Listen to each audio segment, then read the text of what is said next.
Hi welcome back to Veda's families kitchen. ಇವತ್ತು ನಾನು ದುಂಟು ಸೊಪ್ಪು ಹಾಗೆ ಸಬ್ಬಕ್ಕಿ ಸೊಪ್ಪನ್ನು ಉಪಯೋಗಿಸ್ಕೊಂಡು ಬಸ್ಸಾರು ಹೇಗೆ ಮಾಡೋದು ಅಂತ ನಾನು ತಿಳಿಸ್ಕೊಡ್ತೀನಿ. ಈ ಬಸ್ಸಾರು ಅನ್ನೋದು ತುಂಬ ರುಚಿಕರವಾದ ಹಾಗೂ ಆರೋಗ್ಯಕರವಾದ ಬಸ್ಸಾರಾಗಿರುತ್ತದೆ. ಇದನ್ನು ಮಾಡುವ ವಿಧಾನ ಹೇಗೆ ಅಂತ ನೋಡೋಣ. ಈ ಬಸ್ಸಾರು ಅನ್ನೋದು ಅನ್ನಕ್ಕೆ ಹಾಗೆ ರಾಗಿ ಮುದ್ದೆಗೆ ಅಥವಾ ಚಪಾತಿ ಜೊತೆಗೆ ತುಂಬ ಚೆನ್ನಾಗಿರುತ್ತದೆ.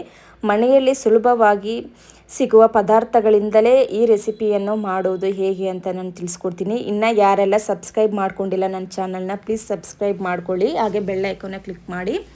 ಇವಾಗ ನಾನು ದುಂಟು ಸೊಪ್ಪನ್ನು ಒಂದು ಕಟ್ಟು ತೊಗೊಂಡಿದ್ದೀನಿ, ಹಾಗೆ ಸಬ್ಬಕ್ಕಿ ಸೊಪ್ಪನ್ನು ಒಂದು ಕಟ್ಟನ್ನು ತೊಗೊಂಡಿದ್ದೀನಿ. ಈ ಎರಡು ಕಟ್ಟನ್ನು ಉಪಯೋಗಿಸ್ಕೊಂಡು ನಾನು ಸಾರು ಮಾಡ್ತಿದ್ದೀನಿ. ನೀಟಾಗಿ ತೊಳ್ಕೊಬೇಕು.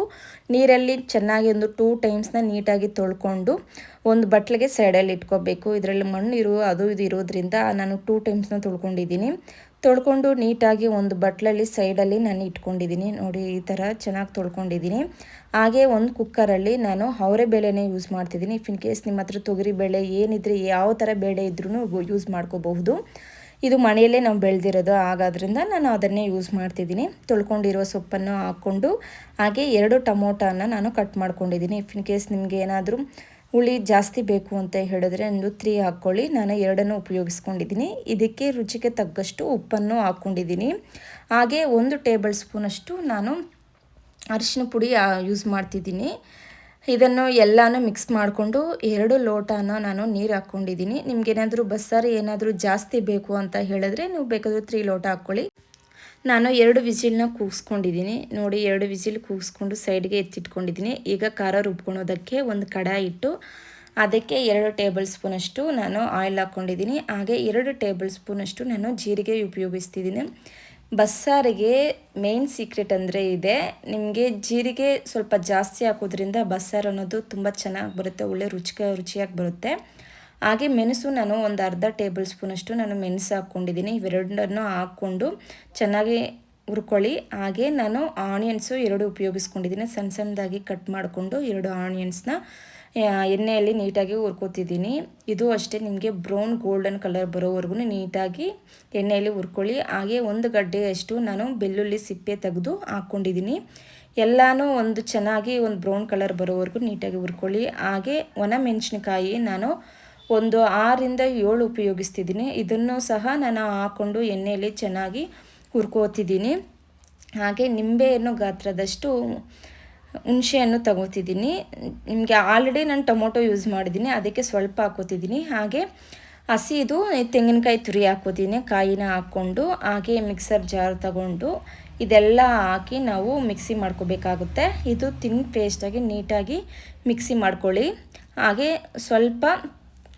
ಕೊತ್ತಂಬರಿ ಸೊಪ್ಪನ್ನು ನಾನು ಉಪಯೋಗಿಸ್ತಿದ್ದೀನಿ.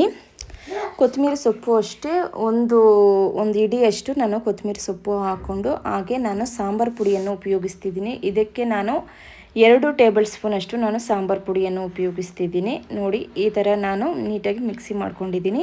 ಹಾಗೆ ನಾವು ಫಸ್ಟು 2 ವಿಸಿಲ್ ಕೂಗಿಸ್ಕೊಂಡಿದ್ವಲ್ಲ ಸೊಪ್ಪನ್ನ, ಆ ಸೊಪ್ಪನ್ನು ನಾನು ಹಾಕ್ಕೊಂಡು ಹಾಗೆ ನಾನು ಮಿಕ್ಸಿ ಮಾಡ್ಕೊತಿದ್ದೀನಿ. ಹಾಗೆ ಟೊಮೊಟೊನೂ ಅಷ್ಟೇ, ಅದು 2 ಟೊಮೊಟೊನೂ ಹಾಕಿ ನೀಟಾಗಿ ಮಿಕ್ಸಿ ಹಾಕ್ಕೊತಿದ್ದೀನಿ.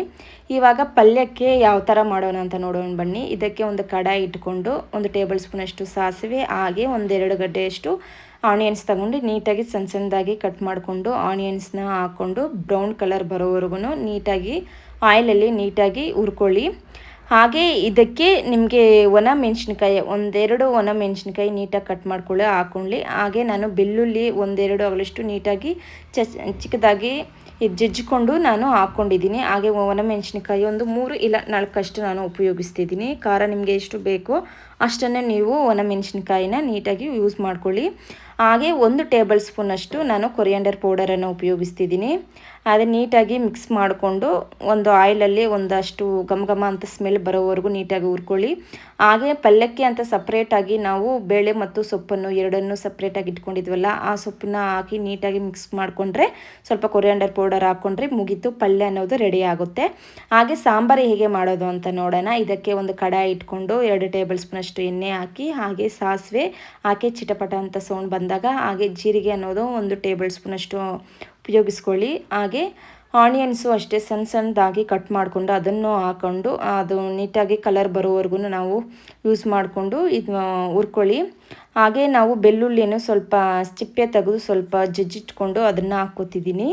ಹಾಗೆ ಒಣಮೆಣಸಿನ್ಕಾಯಿ ನಾನು 2 ಹಾಕ್ಕೊಂಡಿದ್ದೀನಿ ಫ್ಲೇವರ್ಗೋಸ್ಕರ. ಎಣ್ಣೆಯಲ್ಲಿ ನೀಟಾಗಿ ಅದನ್ನು ಹುರ್ಕೊಳ್ಳಿ. ಹಾಗೆ ನಾವು ಮಿಕ್ಸಿಗೆ ನಾವು ರುಬ್ಕೊಂಡಿದ್ವಲ್ಲ, ಆ ಮಿಕ್ಸಿಯಲ್ಲಿರೋ ಪದಾರ್ಥಗಳನ್ನು ಎಣ್ಣೆಯಲ್ಲಿ ನೀಟಾಗಿ ಹುರ್ಕೊಳ್ಳಿ. ಅದು ಹಸಿ ಸ್ಮೆಲ್ ಹೋಗೋವರೆಗೂ ನೀಟಾಗಿ ಆಯಿಲಲ್ಲಿ ಫ್ರೈ ಮಾಡ್ಕೊಳ್ಳಿ. ಹಾಗೆ ನಿಮಗೆ ಬಸ್ಸಾರು ಎಷ್ಟು ನಿಮ್ಗೆ ಹದ ಬೇಕು ಅನ್ನೋದು ಅದ್ರ ಮೇಲೆ ಡಿಪೆಂಡ್ಸ್ ಅಪಾನ್ ನೀವು ನೀರು ಹಾಕ್ಕೊಳ್ಳಿ. ಫಸ್ಟ್ ನಾವು ವಿಸಿಲ್ಗೆ ಹಾಕ್ಕೊಂಡಿದ್ವಲ್ಲ ಇದು ಬೇಳೆ ಮತ್ತು ಸೊಪ್ಪು, ಆ ನೀರನ್ನು ನಾನು ಯೂಸ್ ಮಾಡ್ತಿದ್ದೀನಿ. ಇಷ್ಟು ಎಲ್ಲ ಮಾಡಿದ್ರೆ ಬಸ್ಸಾರು ಅನ್ನೋದು ರೆಡಿ ಆಗುತ್ತೆ. ನೋಡಿ ಈ ಥರ ಫ್ಲೇವರ್ ಒಳ್ಳೆ ಸಖತ್ತಾಗಿ ಬಂದಿದೆ ಬಸ್ಸಾರು ಅನ್ನೋದು. ಈ ಥರ ನೀವು ಮನೆಯಲ್ಲಿ ಟ್ರೈ ಮಾಡಿ ನೋಡಿ. ತುಂಬ ಮಕ್ಕಳಾಗಲಿ ಇಲ್ಲ ಮನೆಯಲ್ಲಿ ಇರೋರಾಗಲಿ ತುಂಬ ಇಷ್ಟಪಟ್ಟು ತಿಂತಾರೆ. ಇಷ್ಟೇ ರೆಸಿಪಿ ಅನ್ನೋದು.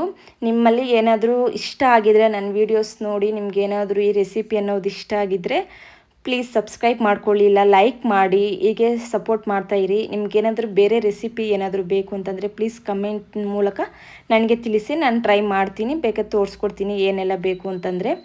ಇಷ್ಟೇ.